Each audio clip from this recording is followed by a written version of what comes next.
is the smartest country ever.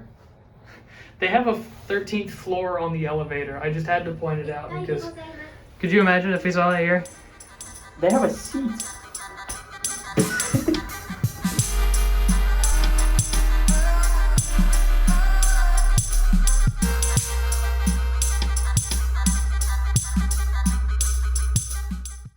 Quick room tour. Just thought I'd show you guys. It's really kind of a tiny room, but me and Tony both have our own rooms, which is nice. So you'll see, been out and about, so I've still got my mask on. But this is the room itself. Pretty small overall. I know I look kind of gross, but just bear with me. It's a tiny little room, but it's actually just enough for what we're looking for. The only thing that's a little hard to operate here is the bathroom. Got bidet settings, which, oh boy, we'll see how that goes. Giant bathtub, shower, and I tried to wash my hands and I ended up just using the shower because I couldn't figure out how to use the sink. Either way,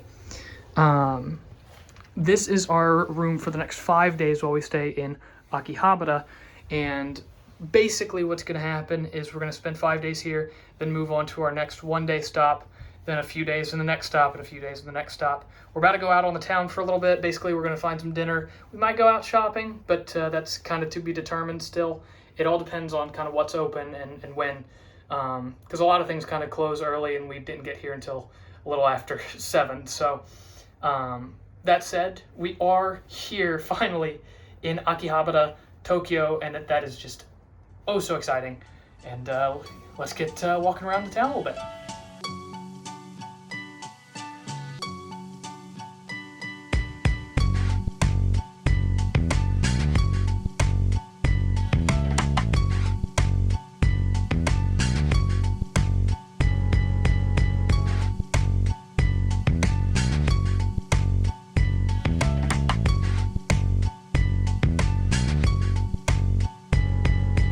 Guys, it's day 2 of our trip, and sorry if it feels a little cramped.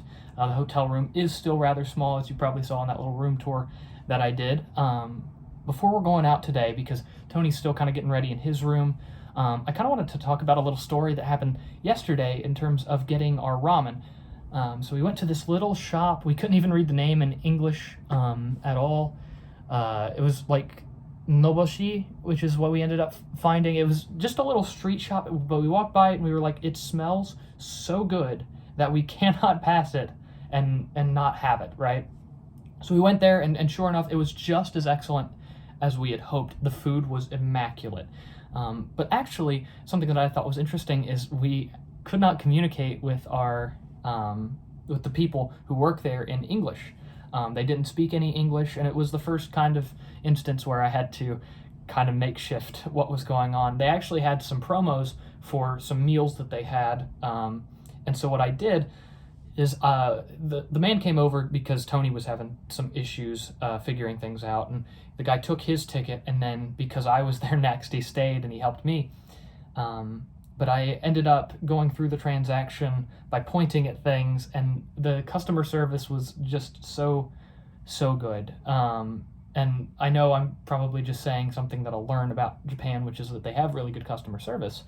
But it was a really good first meal to have, especially because it was really kind of immersing ourselves in that culture of just not knowing the language and still kind of communicating and figuring things out. We also went to that department store, Yoboshi, which was it was absolutely massive. I did take some clips, as you guys saw, but in terms of the length of the clips, it was kind of short because it was really, really busy, and I didn't want to be that guy to ask if I could film while everybody's trying to get their Christmas shopping done. Over the next couple days, I am going to try and get some department store footage, but I can't make any promises there. So bear with me. I'm going to try to get everything that I can, and there will be some really cool content for you guys. But in terms of actually getting some of the like anime department store type stuff, it's actually a little bit more difficult than you guys might anticipate. So let's go ahead and start day 2.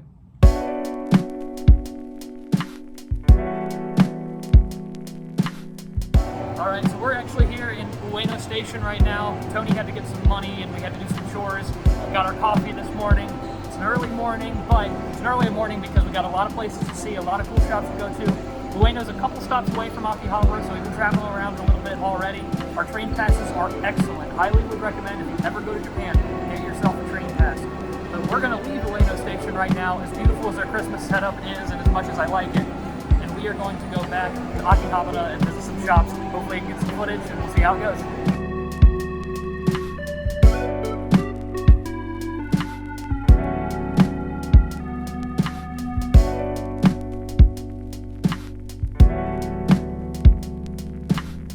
Once we got to Akihabara, we were able to begin shopping. And here at this wonderful intersection, you can see just some of the views that Akihabara as a whole has, a beautiful part of the city of Tokyo. But let's focus on some of the individual shops. What do you guys say? We are here at Mandarake in the manga section. There's just so much here. I've already scoured the place and found some cultured merchandise. So I'm gonna make my way back here because there's just so much to see. I mean, over on this wall, it's just covered head to toe in manga. I mean, heck, you gotta go anywhere, you find something famous. ReZero is over here. As we continue our way back, there's more and more to look at. I don't know most of these, I'll be quite honest. I've already got my fill of my merchandise in the section that I like, but let's end on a high note over here. Around the corner, we've got one that you might have heard of, One Piece. So with all of that, I believe that that pretty much sums up the manga section here. And while most floors obviously had like a main broad topic, it was still cool to see there were some side sections with merchandise that you might not even have considered would be in a shop like this. For instance, you're looking at animation cells right now from individual anime, and while I don't know if these are real or if they're reproductions, it's cool to find these kind of unique trinkets in these stores. So as you can see in this section, it's actually parodies. So these manga and all of these like magazines around me are not official. They are parody manga for the sake of doing them. They call them doujinshi. And we went to a floor below us that had some doujinshi that were a little interesting. You could say that the floor below us was Not Your Mother's manga. Definitely a little unsavory for my personal taste. But over here, we actually have some for, of all things, Spider-Man. There's so many of them that you can see on this one in particular. It is a fan-made Spider-Man parody. So you've got a lot of stuff like that. There's actually a section back here for VTubers as well. There's a couple for like Niji Sanji and some other big conglomerate VTuber groups. So with that said, there's a lot to explore here. Too many parodies for me to enjoy. I might get one just to have like a fan-made parody because they actually are very good quality, but in general, if you're looking at all this and you're like, ooh, this is really cool, well, it is parody. You have to go into it with that mindset. So with that said, we will be going up to the next floor, which is the official stuff, and that is anime. So finally, into my section.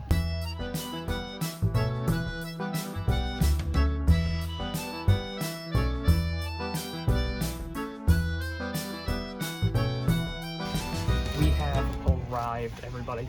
Here's a section, it's all Figma figures. A lot of them are very distinct of some characters that you might know. There's some ReZero ones back here, Hatsune Miku, all that. And I actually, holy crap, I just noticed over here, there are some figures for one of my, actually my personal favorite franchise, Evangelion, and I will be buying these if they're within a reasonable price.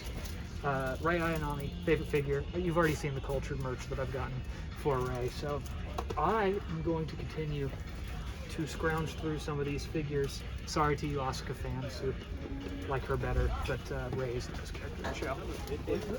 But as you can see, there's just so many different toys here. Not just anime stuff, which, you know, is my favorite thing, but also just a lot of collectibles. There's new stuff, there's used stuff, all of the above. It is just absolutely insane. I've never seen so much merchandise in my entire life. Me and Tony went to a big department store, which you've seen some clips of last night, and this is just almost as crazy with pre-owned merchandise. It's been a fantastic experience. We're gonna move on to our next stop, I think, after this, but just holy crap, there's just so much to see here. It's absolutely insane. After this, we stopped for lunch at a unique little restaurant that I quite enjoyed, but I'll elaborate on this place just a little bit more later in this video. So right behind me is Taito Station. Taito Station is a major arcade and vending machine or claw machine complex we went in there, me and Tony, they said we weren't allowed to film in there. I've seen videos in there before, but I'm sure that those were well discussed out beforehand. We don't have that kind of power. So we went in there. I did win a Jujutsu Kaisen figure. I'll show it on screen right here.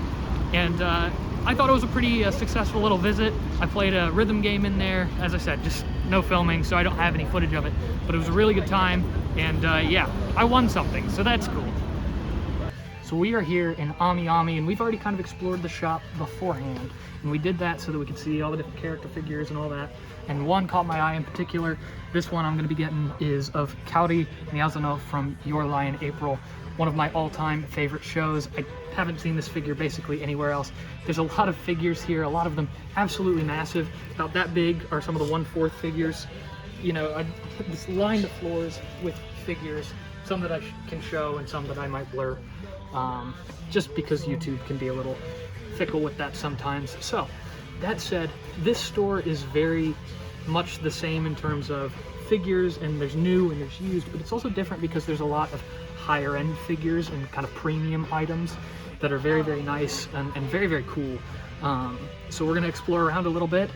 Maybe I'll show you some of the Nendoroids downstairs, because who knows, I might walk out with one of those too. I'm not saying I will, but I might. Well, you know how I said I might buy some Nendoroids, like that may be a possibility? Yeah, definitely not going to happen. Not going to do that. No Nendoroids to be found here. However, I will be looking at all of these Nendoroids. A lot of them are used, and they actually have A, B, and C like condition rating. A being really good, C being not quite as good. I actually got a C grade figure that really isn't all that bad. It speaks to the used products that they have here. Any figure that's more pricey, kind of like the one that I bought earlier, is behind a glass lock. These are some of the Nendoroids that are particularly expensive. You see really early numbering here for this one, for instance, 372. It means it's just a lot older of a figure. You've got some that are out of print or kind of crowd favorites. In particular, my Sakara Namajina from Rascal Does Not Dream of Bunny Girl Senpai. That's going to be a big one that's probably out of print now, and it's probably in very high demand. So some of these are really just kind of big name characters whose Nendoroids have gone out of print. Like, you don't see JoJo's here because JoJo's Nendoroids quite often go in print again after going out of print for a little while. So these in particular are some really cool collectible ones that I particularly like. I don't think I'm going to get any of them today, but some really neat stuff over here, I think. I just had to point this out. We're in Animate, and they have a Genshin Impact pop-up shop. There's so much merchandise for Genshin. I'm only sticking to a couple things. One's a bracelet in this little box, and then character cards, because I've spent too much today, frankly.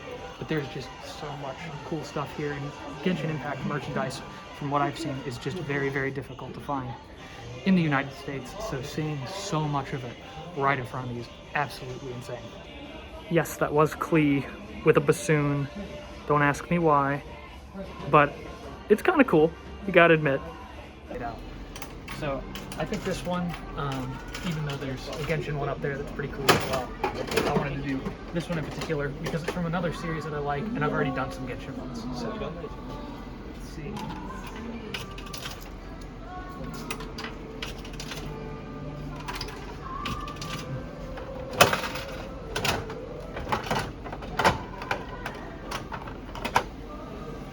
I can already see through here. We got Chizuru, the main character of the show, which is a pretty good one to get if I had to say so, even though I'm Ruka Gang, I'm biased. I just think it's really cool. We're gonna pan out real quick here.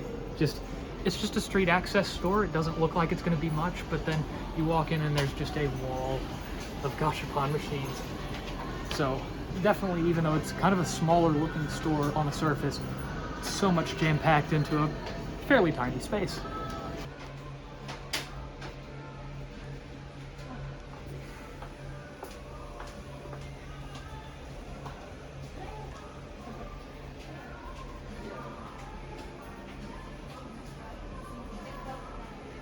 Back again in the hotel room, just to give you guys a little bit more kind of fill-in stuff. You like my bracelet, by the way? It's the one that I got for Genshin Impact, the Klee bracelet.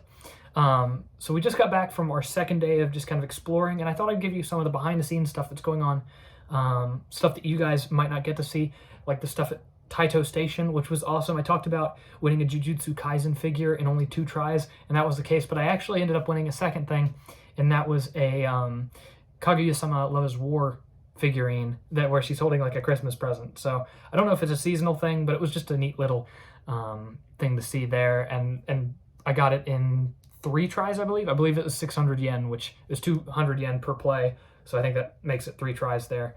But it was wicked because there were a couple girls sitting next to us, and there were a couple girls standing next to us, and you could hear them once I won it. They could go "Sugoi!" They were all like kind of excited for me, which was kind of cool.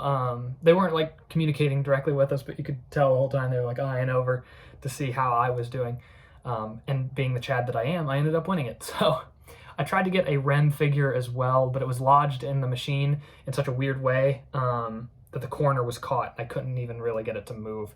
But I also played an arcade game called Sound Voltex, which was cool because I actually have from an arcade that I go to in the US that has an e-amusement pass.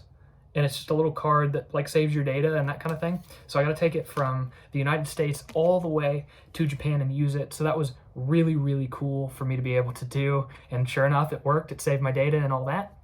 Then there was the Maid Cafe. We went to the Maid Cafe. It was inside of a store. It was on like the 4th floor or something of Don Quixote. And Don Quixote is a massive department store. It had like a cosplay section, has like anime CDs, gaming, but it also has more kind of department store-ish things as well. It's a really good just kind of general store in Akihabara. There's a lot of them, but Don Quixote in particular is open 24 hours, and it's kind of particularly well known in the area. So we went there and we got to see Don Quixote a little bit right after going to the Maid Cafe that we went to, which was called At Home. And At Home was one that I found that said they were kind of English friendly, but either they didn't have the person who speaks the most English on staff, or who knows, maybe the English speakers just haven't been there because American tourists have not been there quite as much as of recently. But it honestly was kind of cool because we got a more authentic Japanese Maid Cafe experience. They read off the script very well in Japanese, and it really just kind of made it a lot more fun. It was still very interactive, and they did their job very, very well. I was very pleased with that, and I went with Tony, who it's not really his forte, and he seemed to still enjoy himself there. So I think that speaks a lot to how good the service was. And I mean, it was really cool because they actually make the stuff in front of you. It's all pre-made, right? But they had, I think it was Fuka Fuka Shaker, and is what they called it. And it had like a little motion that you did with it and all that. Like it was very interactive from a guest standpoint. It was just a lot of fun. I enjoyed it. And actually, they gave me 2 things, and both are really cool, I think. One is I got a picture with a maid of my choice. So there's me with the maid that I chose. It feels really weird to choose a maid because it's not your waitress, right? Because there were a few different waitresses that came over. One of them actually saw my Mandarake bags, which is, Mandarake was the one store that we visited, and asked what was in it, and I was like, Evangelion. She didn't speak English, so I just said Evangelion anime, and she said Suki, which means she likes Evangelion. So that was kind of cool. You know, we were really trying to make the best out of the fact that we couldn't 100% communicate with them, but they were able to manage enough words to where we got the message, and then we were able to relay enough Japanese back that they kind of were able to understand what we were feeling at a given time. A lot of kawaii, that kind of thing, just very like expressive terms. Oishii, delicious, it's good, you know, things like that. But it was a really unique experience. It was really cool. But the other thing that they gave is chopsticks. And the chopsticks, which you can see on the back part here, has a USA and Japan little like heart between them as well. And it has a little like message on the back about kind of the meaning of what chopsticks are and giving them to a friend. The experience as a whole was really good. There was one awkward moment where I walked over to get the picture done with the maid, and I forgot that I wasn't wearing a mask. because, I was eating, right? So I had my mask off while I was eating. And so I get over to the little photo booth and she's like, mask. And I was like, and at the very least, the word mask was in English. So I was able to understand the request that she was making of me. So I ran over, got the mask, got the picture done. And she told me to do a heart, and you can't see it in the picture very well from the camera, but I did it I did this, so it just kind of looks like I'm doing that in the photo, even though it was supposed to be like that. But it was At Home Cafe, which is the one we went to, is advertised as being very moe, very cutesy, over the top. It very much was. It was really bizarre. We saw some businessmen there in full suits and business attire, just hanging out, dining there, getting pictures with maids.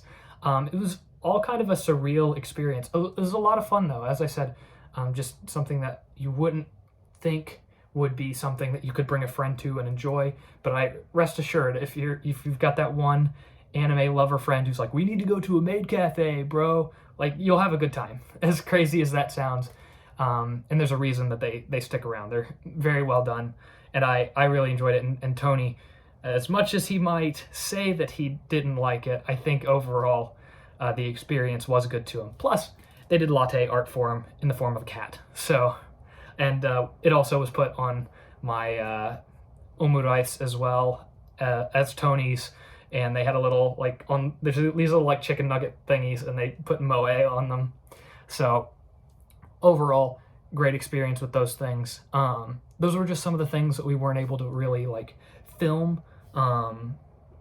Maid cafes in particular just don't like that kind of thing. There are some stores that we've gone in that say no photographs explicitly.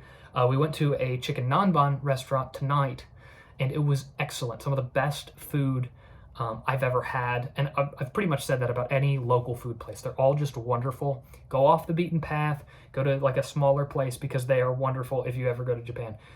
But they actually had a little chopstick box, and they have instructions on the top of the chopstick box, and one of them was no phones, no live streaming. I think Akihabara in general is just so kind of dense with people, especially tourists who come and they just want to make a bunch of vlogs and YouTube and do all that kind of stuff. So in general, if there's an opportunity to ask the staff if you can film, they usually will give you a very clear, direct, but helpful answer. Taito Station, they were very no video, none. But when I went to AmiAmi, they were he said, video? Okay. And so I took some videos in there, in Mandarake, same exact thing. Animate, I didn't ask them, but there was photo taking areas and different things like that, and I really didn't have as much to say about Animate as I did the other stores. Animate had a lot of newer stuff, and quite a bit of it I wasn't familiar with because it's new releases and things like that I just had not seen. So overall, another very eventful day. That's just some of the behind the scenes stuff that you guys don't get to see. My wallet is crying, but I am happy, so that's all that matters.